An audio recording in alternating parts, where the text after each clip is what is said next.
Welcome back. KwaZulu-Natal police are currently on the scene where skeletal remains have been discovered. At this point, it's unknown where the remains come from, but community members say the remains were found alongside a shoe and a blanket.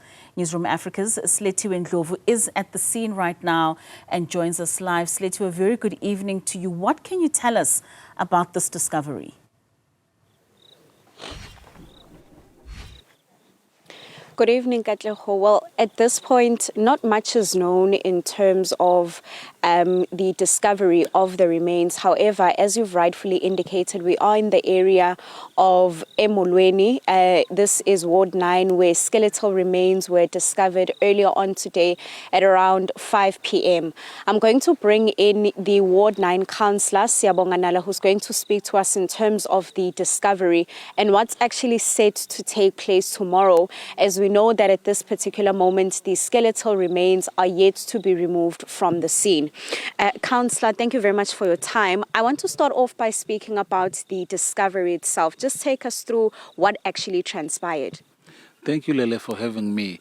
It was around 4:15 when I received a call from the neighbors to say a guy that was collecting cans at this cliff, he saw human bones. Then I had to rush to where this thing was.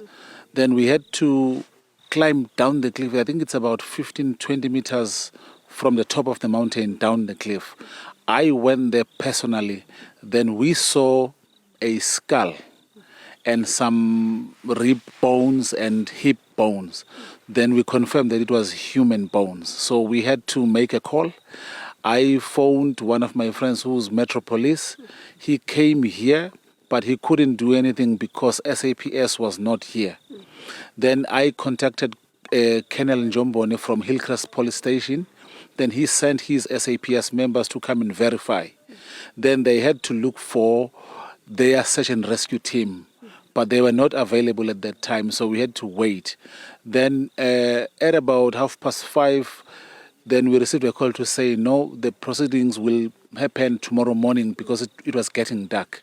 So tomorrow, 8:30, that's when we're expecting all the teams from SAPS and Metropolis to come and help us and go and take those bones that are there down the cliff. Before we get to the what's actually set to transpire tomorrow, I want to speak about how he actually made the discovery. Is this an area that he frequents? Was it his first time in the area? And also, perhaps too graphic for some of our viewers, but is it only a skull? Are we only talking about rib bones? What else was discovered by the person that you spoke to? Okay, the person that went down the cliff, he normally frequents this area because that's where people dump. So he goes there to collect cans and metals so that he can go do his recycling. And then he does it every now and then. But today, when I spoke to him, he said he went down, but there is something that led him to where these bones were. So that's where he noticed that there is this skull. And when he looked further, then he noticed there were those bones, there were those hip bones. So that's when he rushed to the neighbors to say, no, today I'm seeing something else. So that's when I received a call to say, please quickly come and check as well. So that's when I went down and then I saw what I saw. But the bones are in a sort of a blanket. So that's what they are there down there. So, but also, let me just say, SAPS will be here to guard this place till tomorrow morning, because now they are saying it's a scene, it's a crime scene. So they need to take care of it up until tomorrow morning. That's when then the whole process will start. I want to speak about the concern that the community members have. I also want to speak about perhaps if there's any family members that have come forward to say that we are missing a loved one. What is the ongoing conversation right now? I think also specifically because you mentioned that the skeletal remains, it seems, were not there. It seems as if they were possibly dumped a few days ago. the concerns from the community, you would remember that on Saturday we've just buried a lady by the name of Tuleleni.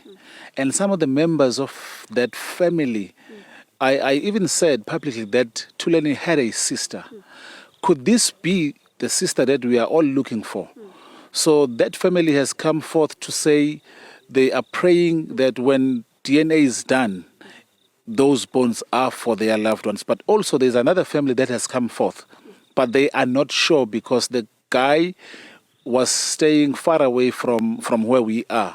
But my advice was, once all the process is done, they can go to Hillcrest Police Station and then try to talk to the kennel there. Maybe when it's DNA test, they can also use a member of that family and a member of Tuleleni's family so that we get to see who these bones belong to. Councillor, this is now the second time we are in this area. The last time we were here, not so far from where we are, I believe maybe just 4 or 5 houses from here, there was a search and rescue team that excavated in a particular home. What is the concern from community members? Once again, tomorrow you find that there's search and rescue teams that are meant to come back and excavate the area once again. Just speak to me about the concerns from community members in this area.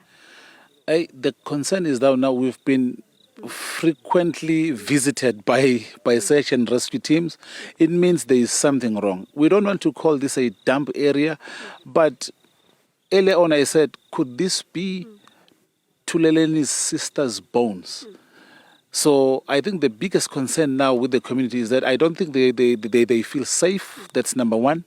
But number two, they are eager, waiting for the DNA results. So once this is done, I am pleading with a forensic department to make it quick so that people get to know what is happening, because I think this is an unfolding story from the previous stories that happened in the area. So I am also concerned because this is something new. This is something that I was not expecting in this community in particular, because in this area, it's very rare that you find things like this. Councillor, thank you very much for your time this evening. That's Siyabonga Nala. He is the Ward 9 councillor here in Molweni. Just a few houses from where we are. Viewers perhaps will remember that we were in this area a couple of months ago when there was a particular house that was excavated after there were allegations raised by community members about a body or bodies actually being buried in the yard, but nothing was found. Once again, just a few meters from that house, we are now hearing that there are skeletal remains that have been found in this area. Now, coming from the conversation that we've had now with the councillor, he does state that tomorrow morning, I do believe he had stated that it will be around 8:30 a.m. Search and rescue teams will be excavating the area where the skeletal remains have been found, but also quite a number of concerns coming from community members, as of course Lucia Tobile Shabalala is still missing at this particular point, but also they eagerly await the search and rescue teams, of course, to come and conduct their work, but also eagerly await the DNA test in terms of who could actually be possibly dumped in this very cliff. All right, Silethiwe and Ndlovu, certainly a gruesome find there, but we believe that you will be giving us an update on that story tomorrow as those search and rescue teams are sent down in KZN for that excavation. That's Silethiwe and Ndlovu bringing us that latest. Thank you so much.